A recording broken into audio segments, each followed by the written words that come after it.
Hello ನಮಸ್ಕಾರ. ನಾನಿವತ್ತು sweet potato bonda ಅಂದರೆ ಸಿಹಿ ಗೆಣಸಿನ ಬೋಂಡ ಮಾಡ್ತಾಯಿದ್ದೀನಿ. ಸೊ ನಾನು ಇದಕ್ಕೆ ಸ್ವೀಟ್ ಪೊಟ್ಯಾಟೊನ ಬೇಯಿಸಿ ಇಟ್ಕೊಂಡಿದ್ದೀನಿ. ಬೇಯಿಸಿ ಸ್ಮ್ಯಾಶ್ ಮಾಡಿ ಇಟ್ಕೊಂಡಿರೋ ಅಂಥ ಸ್ವೀಟ್ ಪೊಟ್ಯಾಟೊ 2 ಸ್ವೀಟ್ ಪೊಟ್ಯಾಟೊ ತೊಗೊಂಡಿದ್ದೆ.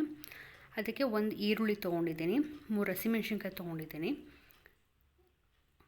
ಅರ್ಧ ಸ್ಪೂನಷ್ಟು ಗರಂ ಮಸಾಲ, 1/4 ಸ್ಪೂನಷ್ಟು ಚಿಲ್ಲಿ ಪೌಡರು, ಒಂದು ಪಿಂಚಷ್ಟು ಓಂಕಾಳು ತೊಗೊಂಡಿದ್ದೀನಿ. ನೋಡಿ, ಬೋಂಡದ ರೆಡಿ ಮಾಡ್ಕೊಳ್ಳೋಕ್ಕೆ 1 ಗ್ಲಾಸಷ್ಟು ಕಡಲೆ ಹಿಟ್ಟು, 1/4 ಸ್ಪೂನಷ್ಟು ಚಿಲ್ಲಿ ಪೌಡರು, ರುಚಿಗೆ ತಕ್ಕಷ್ಟು ಉಪ್ಪು, ಪಿಂಚಷ್ಟು ಅಡುಗೆ ಸೋಡಾ ಹಾಕ್ಕೊಂಡಿದ್ದೀನಿ. ನೋಡಿ, ಇವಾಗ ಕಡಲೆ ಹಿಟ್ಟು ಹಾಕ್ಕೊಳ್ತಾ ಇದ್ದೀನಿ. ಇದನ್ನು ನೀಟಾಗಿ ಸ್ಮ್ಯಾಶ್ ಮಾಡಿ ಇಟ್ಕೊಳ್ಳಿ, ಯಾಕಂದರೆ ಗಂಟಿರುತ್ತೆ ಕಡಲೆ ಹಿಟ್ಟಲ್ಲಿ. ಈಗ ಅರ್ಧ ಸ್ಪೂನಷ್ಟು ಚಿಲ್ಲಿ ಪೌಡ್ರ್ ಹಾಕ್ಕೊಳ್ತಾ ಇದ್ದೀನಿ. ಖಾರನ ನೋಡ್ಕೊಂಡು ಹಾಕ್ಕೊಳ್ಳಿ ಆದಷ್ಟು. ರುಚಿಗೆ ತಕ್ಕಷ್ಟು ಉಪ್ಪು ಹಾಕ್ಕೊಳ್ತಾ ಇದ್ದೀನಿ. ಸಾಲ್ಟು ಅಷ್ಟೇ ನೋಡ್ಕೊಂಡು ಹಾಕ್ಕೊಳ್ಳಿ, ಜಾಸ್ತಿ ಹಾಕ್ಕೊಳಕ್ಕೆ ಹೋಗಬೇಡಿ. ಪಿಂಚಷ್ಟು ಅಡುಗೆ ಸೋಡಾ ಹಾಕ್ಕೊಂಡು ಈಗ ಮಿಕ್ಸ್ ಮಾಡ್ಕೊಳ್ತೀನಿ. ಇದು ಈವ್ನಿಂಗ್ ಸ್ನ್ಯಾಕ್ಸಿಗಂತೂ ತುಂಬ ಚೆನ್ನಾಗಿರುತ್ತೆ. ಒಂದು ಸತಿ ಟ್ರೈ ಮಾಡಿ. ಆರಾಮಾಗಿ ಮನೇಲಿರೋವಂಥ ಇಂಗ್ರೀಡಿಯೆಂಟ್ಸ್ ಯೂಸೇ ಮಾಡೋ ಅಂಥದ್ದು. ನೋಡಿ, ನೀರು ಹಾಕ್ಕೊಂಡು ಎಷ್ಟು ಬೇಕೋ ನೋಡ್ಕೊಂಡು ಕಲಿಸ್ಕೊಳ್ಳಿ. ಆದಷ್ಟು ಗಟ್ಟಿಯಾಗೇ ಇರಲಿ, ತುಂಬ ತೆಳ್ಳಗೆ ಮಾಡ್ಕೊಳಕ್ಕೆ ಹೋಗಬೇಡಿ. ಇಷ್ಟು ಕನ್ಸಿಸ್ಟೆನ್ಸಿ ಇದ್ದರೆ ಸಾಕು. ನೋಡಿ, ಬೆರಳಗೆ ಅಂಟ್ಕೊಂಡ್ರೆ ಸಾಕಿಷ್ಟು. ಇದು ಕರೆಕ್ಟಾಗಿದೆ ಅಂತ. ಈಗ ಪ್ಯಾನ್ ಇಟ್ಕೊಂಡಿದ್ದೀನಿ. 1 ಸ್ಪೂನಷ್ಟು ಎಣ್ಣೆ ಹಾಕ್ಕೊಂಡು, ಅಡುಗೆ ಎಣ್ಣೆ, 1 ಈರುಳ್ಳಿ ಹಾಕ್ಕೊಳ್ತಾ ಇದ್ದೀನಿ, ಹಸಿಮೆಣ್ಸಿನ್ಕಾಯಿ ಹಾಕ್ಕೊಳ್ತಾ ಇದ್ದೀನಿ. ಹಸಿಮೆಣ್ಸಿನ್ಕಾಯಿ ಬೇಕು ಅಂದರೆ ಹಾಕ್ಕೊಳ್ಳಿ, ಇಲ್ಲ ಅಂತಂದರೆ ಸ್ಕಿಪ್ ಮಾಡಿ. ಈ ಥರ ಫ್ರೈ ಮಾಡೋದ್ರಿಂದ ಹಸಿ ವಾಸನೆ ಎಲ್ಲ ಹೋಗುತ್ತೆ, ಮತ್ತು ಹಸಿಮೆಣ್ಸಿನ್ಕಾಯಲ್ಲಿರೋವಂಥ ಖಾರ ಎಲ್ಲ ಕಡಿಮೆ ಆಗುತ್ತೆ. ಹಾಗೆ ಹಸಿದೇ ಹಾಕ್ಕೊಂಡು ಮಾಡಿದ್ರೆ ಚೆನ್ನಾಗಿರೋದಿಲ್ಲ. ಸೊ ಅದಕ್ಕೆ ಈ ಥರ ಲೈಟ್ ಬ್ರೌನ್ ಆಗೋ ಥರ ಅದು ಹಸಿ ವಾಸನೆ ಹೋಗಬೇಕು, ಅಲ್ಲಿ ತನಕ ಫ್ರೈ ಮಾಡ್ಕೊಳ್ಳಿ ನೀಟಾಗೆ. ಎಣ್ಣೆ ಕಾಯೋಕ್ಕೆ ಇಟ್ಟಿರೋಣ, ಕಾಯ್ತಾ ಇರಲಿ. ಅಷ್ಟೊತ್ತಿಗೆ ನಾವು ಬೋಂಡಕ್ಕೆ ರೆಡಿ ಮಾಡ್ಕೊಳ್ಳೋಣ.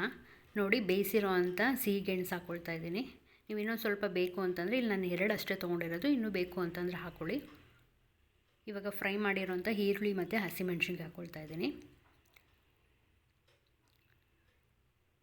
ಆರಾಮಾಗಿ ಮನೇಲಿ ಮಾಡ್ಕೋಬೋದು, ಮಕ್ಳಿಗೆ ಮಾಡಿಕೊಡಿ. ನೋಡಿ, ಗರಂ ಮಸಾಲ, ಚಿಲ್ಲಿ ಪೌಡ್ರು ಮತ್ತು ಓಂಕಾಳು ಇಷ್ಟು ಹಾಕ್ಕೊಂಡಿದ್ದೀನಿ. ಒಂದು ಪಿಂಚಷ್ಟು ಓಂಕಾಳು ಹಾಕ್ಕೊಳ್ಳೋದು ತುಂಬ ಒಳ್ಳೆಯದು, ಹಾಕ್ಕೊಳ್ಳಿ. ಇಷ್ಟು ಹಾಕ್ಕೊಂಡು ರುಚಿಗೆ ತಕ್ಕಷ್ಟು ಉಪ್ಪು ಹಾಕ್ಕೊಳ್ಳಿ.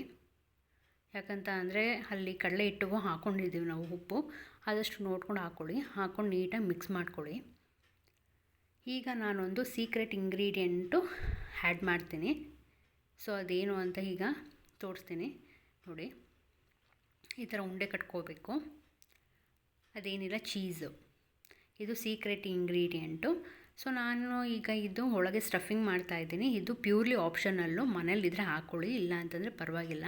ನೀವು ಇದನ್ನೇ ಉಂಡೆಗಳು ಮಾಡಿಕೊಂಡು ನೀವು ಬೋಂಡ ಮಾಡ್ಕೋಬೋದು, ತುಂಬ ಚೆನ್ನಾಗಿರುತ್ತೆ. ಚೀಸು ಸ್ಟಫ್ ಮಾಡ್ಕೊಳ್ಳಿ. ಈ ಥರ ಸ್ಟಫ್ ಮಾಡಿಕೊಂಡು ಉಂಡೆಗಳನ್ನಾಗಿ ಮಾಡ್ಕೊಳ್ಳಿ. ಇದು ತುಂಬ ಈಸಿಯಾಗಿ ಮಾಡ್ಬೋದು, ಒಂದು 5 to 10 ಮಿನಿಟ್ಸಲ್ಲೆಲ್ಲ ಆಗೋಗುತ್ತೆ. ನೋಡಿ, ಈ ಥರ ಉಂಡೆಗಳು ಮಾಡ್ಕೊಳ್ಳೋದು. ನಾನು ಸ್ವಲ್ಪನೇ ಮಾಡ್ಕೊಳ್ತಾ ಇದ್ದೀನಿ. ಸೊ ಈಗ ಒಂದು 6 ಉಂಡೆ ಆಗಿದೆ. ಈಗ ಬೋಂಡಕ್ಕೆಲ್ಲ ಕಳಿಸ್ಕೊಂಡಿದ್ವಲ್ಲ, ಸೊ ಅದನ್ನು ಡಿಪ್ ಮಾಡಿ ಎಣ್ಣೆಗೆ ಹಾಕ್ಕೊಳ್ಳೋಣ. ಫಸ್ಟು ಎಣ್ಣೆ ಕಾಯ್ದಿದೆಯಾ ಅಂತ ಚೆಕ್ ಮಾಡ್ಕೊಳ್ಳೋಣ. ಸ್ವಲ್ಪ ಹಿಟ್ಟು ಹಾಕ್ಕೊಡ್ಬೇಕು. ನೋಡಿ, ಅದು ಮೇಲೆ ಬಂತು ಅಂದರೆ ಎಣ್ಣೆ ಚೆನ್ನಾಗಿ ಕಾಯ್ದಿದೆ ಅಂತ. ಈಗ ಒಂದೊಂದೇ ಉಂಡೆ ತೊಗೊಂಡು ನಾವು ಈ ಥರ ಡಿಪ್ ಮಾಡಿಕೊಂಡು ಫುಲ್ಲು ಅದಕ್ಕೆ ಸ್ಪ್ರೆಡ್ ಆಗಬೇಕು. ಹಾಗಾದಮೇಲೆ ಅದನ್ನು ಎಣ್ಣೆಗೆ ಹಾಕ್ಕೊಳ್ಳಿ. ಇದನ್ನು ಆದಷ್ಟು ಮೀಡಿಯಮ್ ಫ್ಲೇಮಲ್ಲೇ ನೀವು ಮಾಡ್ಕೋಬೇಕು. ತುಂಬ ಹೈ ಫ್ಲೇಮಲ್ಲೆಲ್ಲ ಮಾಡ್ಕೊಳಕ್ಕೆ ಹೋಗಬೇಡಿ, ಒಳಗೆಲ್ಲ ಬೆಂದಿರೋದಿಲ್ಲ. ಆಮೇಲೆ ತುಂಬ ಈಸಿ, ಆರಾಮಾಗಿ ಮಾಡ್ಕೋಬೋದು. ಬೇಗ ಮನೇಲಿ ಏನಿದೆಯೋ ಅದನ್ನೇ ಹಾಕ್ಕೊಂಡು ಮಾಡ್ಕೊಳ್ಳೋ ಅಂಥದ್ದು. ಮಕ್ಳಿಗೆ ಮಾಡ್ಕೊಳ್ಳಿ, ತುಂಬ ಚೆನ್ನಾಗಿರುತ್ತೆ. ಸೊ ಹೇಗೆ ಬಂತು ಅಂತ ಕಮೆಂಟಲ್ಲಿ ತಿಳಿಸಿ. ಕಮೆಂಟಲ್ಲಿ ತಿಳಿಸೋದು ಮಾತ್ರ ಮರಿಬೇಡಿ. ನೋಡಿ, ರೆಡಿಯಾಗಿದೆ, ಸ್ವೀಟ್ ಪೊಟ್ಯಾಟೊ ಬೋಂಡ ರೆಡಿಯಾಗಿದೆ. ಇದನ್ನು ಕೆಚಪ್ ಜೊತೆ ಮತ್ತು ಗ್ರೀನ್ ಚಟ್ನಿ ಜೊತೆ ಎಲ್ಲ ತುಂಬ ಚೆನ್ನಾಗಿರುತ್ತೆ. ಟೀ ಟೈಮಲ್ಲಿ ಮಾಡ್ಕೋಬೋದು. ಒಂದು ಸತಿ ಟ್ರೈ ಮಾಡಿ. ಈಗ ನನ್ನ ಚಾನಲ್ನ ನೋಡ್ತಾ ಇರಿ, ಸಬ್ಸ್ಕ್ರೈಬ್ ಮಾಡೋದು ಮಾತ್ರ ಮರಿಬೇಡಿ. ಇನ್ನೊಬ್ರಿಗೆ ಶೇರ್ ಮಾಡಿ. Thank you for watching.